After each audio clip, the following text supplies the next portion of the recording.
चैत्र मास के शुक्ल पक्ष की नवमी तिथि को राम नवमी का पावन पर्व मनाया जाता है। यह दिन भगवान श्री राम के जन्मोत्सव के रूप में पूरे भारत में बड़े प्रेम, श्रद्धा और भक्ति के साथ मनाया जाता है। श्री राम केवल अयोध्या के राजकुमार ही नहीं थे, बल्कि वे मर्यादा, सत्य, धर्म, प्रेम, त्याग और आदर्श जीवन के प्रतीक हैं। उनकी जीवन कथा हमें सिखाती है कि कठिन परिस्थितियों में भी धर्म और सच्चाई का मार्ग कभी नहीं छोड़ना चाहिए। बहुत समय पहले अयोध्या नगरी में राजा दशरथ राज्य करते थे। वे बड़े प्रतापी, न्यायप्रिय और प्रजावत्सल राजा थे। उनकी 3 रानियां थीं, कौशल्या, कैकेयी और सुमित्रा। राजा दशरथ के पास सब कुछ था, लेकिन उनके जीवन में एक कमी थी। उनके कोई संतान नहीं थी। संतान प्राप्ति की इच्छा से उन्होंने महर्षि वशिष्ठ की सलाह पर पुत्र कामेष्टि यज्ञ कराया। यज्ञ के पूर्ण होने पर अग्निदेव ने एक दिव्य खीर प्रकट की और कहा कि इसे अपनी रानियों को खिला दे। राजा दशरथ ने वह प्रसाद अपनी रानियों में बांट दिया। समय आने पर रानी कौशल्या ने भगवान श्री राम को जन्म दिया, कैकेयी ने भरत को और सुमित्रा ने लक्ष्मण तथा शत्रुघ्न को जन्म दिया। जैसे ही श्री राम का जन्म हुआ, पूरी अयोध्या में आनंद की लहर दौड़ गई। महल से लेकर गलियों तक उत्सव मनाया गया। मंदिरों में घंटियां बजी और हर ओर खुशियां छा गई। इसी शुभ अवसर की स्मृति में हर वर्ष राम नवमी मनाई जाती है। श्री राम बचपन से ही अत्यंत शांत, विनम्र, तेजस्वी और आज्ञाकारी थे। वे अपने गुरुजनों, माता पिता और बड़ों का बहुत सम्मान करते थे। उन्होंने गुरु वशिष्ठ से शिक्षा प्राप्त की और शास्त्रों के साथ साथ शस्त्र विद्या में भी निपुण हुए। उनके छोटे भाई लक्ष्मण उनसे बहुत प्रेम करते थे और हर समय उनके साथ रहते थे।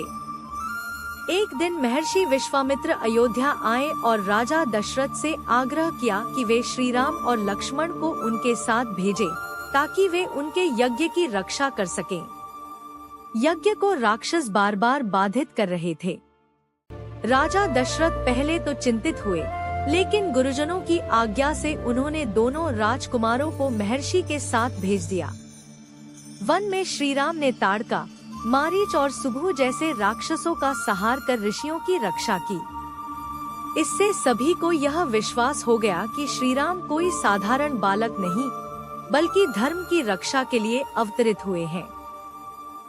इसके बाद श्री राम मिथिला पहुँचे, जहाँ राजा जनक ने अपनी पुत्री सीता के स्वयंवर का आयोजन किया था। शर्त थी कि जो शिवजी के दिव्य धनुष को उठाकर प्रत्यंचा चढ़ा देगा, उसी से सीता का विवाह होगा। अनेक राजा और वीर उस धनुष को हिला भी न सके, लेकिन श्री राम ने सहजता से उसे उठाया और प्रत्यंचा चढ़ाते ही धनुष टूट गया। इस प्रकार सीता और राम का विवाह संपन्न हुआ। यह विवाह केवल 2 व्यक्तियों का मिलन नहीं था, बल्कि धर्म, प्रेम और आदर्श दाम्पत्य का सुंदर प्रतीक था। कुछ समय बाद जब राजा दशरथ ने श्री राम का राज्याभिषेक करने का निश्चय किया, तब परिस्थितियां अचानक बदल गईं। कैकेयी को उनकी दासी मंथरा ने भड़काया। कैकेयी ने राजा दशरथ से अपने 2 वरदान मांग लिए। पहला, भरत को राज्य मिले और दूसरा, श्री राम को 14 वर्ष का वनवास दिया जाए। राजा दशरथ बहुत दुखी हुए, लेकिन वे अपने वचन से पीछे नहीं हट सके। जब श्री राम को यह बात पता चली, तो उन्होंने बिना किसी क्रोध या शिकायत के पिता की आज्ञा स्वीकार कर ली। यही श्री राम की महानता थी। उन्होंने सदा कर्तव्य और मर्यादा को सबसे ऊपर रखा। माता सीता और भाई लक्ष्मण भी उनके साथ वनवास पर चले गए। वनवास के दौरान श्री राम ने अनेक ऋषियों की रक्षा की, भक्तों का सम्मान किया और हर परिस्थिति में धैर्य बनाए रखा। वन में एक दिन रावण ने छल से माता सीता का हरण कर लिया। यह श्री राम के जीवन की सबसे बड़ी परीक्षा थी। सीता की खोज में श्री राम की भेंट हनुमान जी और सुग्रीव से हुई। हनुमान जी श्री राम के परम भक्त बन गए। उन्होंने समुद्र पार करके लंका में माता सीता का पता लगाया और श्री राम का संदेश पहुंचाया। इसके बाद श्री राम ने वानर सेना के साथ मिलकर समुद्र पर राम सेतु बनवाया और लंका पर चढ़ाई की। भयंकर युद्ध हुआ। अंततः श्री राम ने रावण का वध कर अधर्म पर धर्म की विजय स्थापित की। माता सीता को सम्मानपूर्वक वापस लाकर वे अयोध्या लौटे। उनके लौटने की खुशी में अयोध्यावासियों ने दीप जलाकर उनका स्वागत किया। यही प्रसंग आगे चलकर दीपावली के रूप में भी प्रसिद्ध हुआ।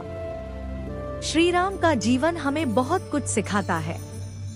वे आदर्श पुत्र थे, आदर्श भाई थे, आदर्श पति थे और आदर्श राजा भी।